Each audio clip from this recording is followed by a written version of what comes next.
Nah, ini teman-teman di jalan di Pagaro ada penjual bakso kesian terbalik, gerobak baksonya.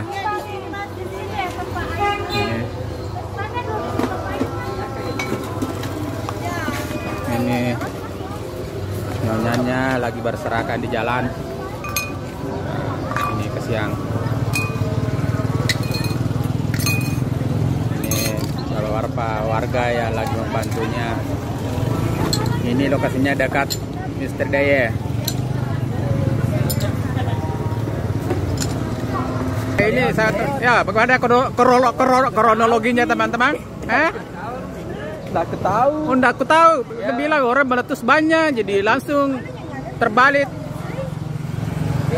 Ya ini. Itulah tadi pendapat warga di sini tidak tahu kronologinya. Nah itu.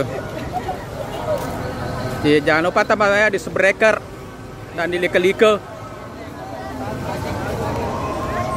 Barang. Ya, kita periksa dulu banyak kenapa bisa terjadi bengkok-bengkotan. Nah itu banyak bengkot bentuk segi delapan.